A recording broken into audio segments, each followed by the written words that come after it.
Board का मसला बड़ा जोरों शोरों से चल रहा है पूरे देश में। आप क्या कह रहे हैं, जो बदलाव हो रहा है, जिस तरीके से मोदी सरकार उसमें बदलाव की है, कर रही है कि हितकारी बदलाव कर रही है, आप क्या सोच रहे हैं वक्फ बोर्ड के बारे में? देखिए, पहले तो आप ये समझिए कि वक्फ का मतलब क्या होता है। जी, मुझे लगता है जितने मीडिया हमारे कर्मी हैं 80% नहीं जानते वक्फ क्या होता है। जी। वक्फ वक्फ वक्फ सब चिल्ला रहे हैं। वक्फ का मतलब होता है अल्लाह के नाम कोई चीज़ कर देनी। अब अल्लाह तो नीचे आता नहीं है, तो उसके जो रिप्रेजेंटेटिव हैं, जो गरीब गुरबा हैं, जो बिल्कुल वो लोग हैं जो बेवाएं हैं, जिनके हस्बैंड जो हैं वो इंतकाल फरमा गए हैं, हाँ। वो बच्चे जिनके माँ बाप नहीं रहे, वो यतीम हो गए हैं, जी, ऐसे लोगों के लिए ये वक्फ करी जाती हैं प्रॉपर्टीज। जी। अब अगर आप देखें अब तक का इतिहास उठाएं, हाँ। तो वक्फ की जो प्रॉपर्टी मिलेगी, जितने मोटे मोटे पेट वाले लोग हैं, बड़ी बड़ी दाढ़ी वाले लोग हैं, हाँ। उनके सबके जिम्मेदार वो लोग बने बने बैठे हैं। हाँ। ये समझिए, जो मिस्कीन है, जो विधवा है, जो बेवा है, जो यतीम बच्चे हैं, उनकी जो चीज़ है, अगर वो लोग खाएंगे और मोदी जी अगर उसको रोक रहे हैं, अगर सही हक जिसका हक है उसको दिलवा रहे हैं, तो उसमें लोगों को परेशानी क्या हो रही है? परेशानी ये हो रही है कि उनके हाथ में से उनका मैनेजमेंट निकल रहा है। वो मैनेजर बने बैठे थे, ये कह रहे थे जी हमारी प्रॉपर्टी। आप देखिए, वक्फ की जो भी प्रॉपर्टी है,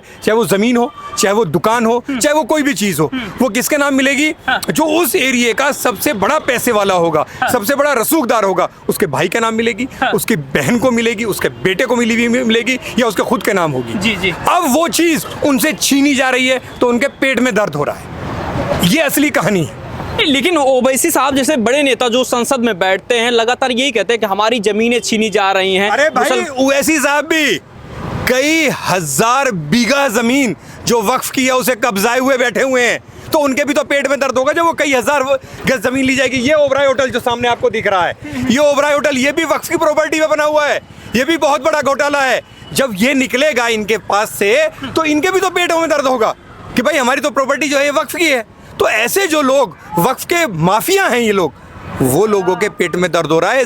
जो गरीब आदमी है, मिस्कीन है, बेवा है, यतीम है, उसके पेट में दर्द नहीं हो रहा। वो तो मोदी को दुआएं दे रहे हैं कि मोदी जी भला हो आपका कि आपने हमें हमारा हक आज़ादी के बाद अगर कोई दिलवाने वाला आया तो नरेंद्र भाई मोदी आए। लेकिन देखिए, जो वक्त को लेकर सियासत हो रही, क्योंकि देखिए अभी प्रदर्शन भी हुआ, जंतर मंतर बड़ा प्रोटेस्ट हुआ, कहा यही जा रहा है कि मोदी सरकार जो है मुसलमानों से भेदभाव करती है, इसलिए ऐसे बदलाव कर रही है। अरे भाई, मैं आपको बता रहा हूँ, ये सब वक्फ माफिया हैं।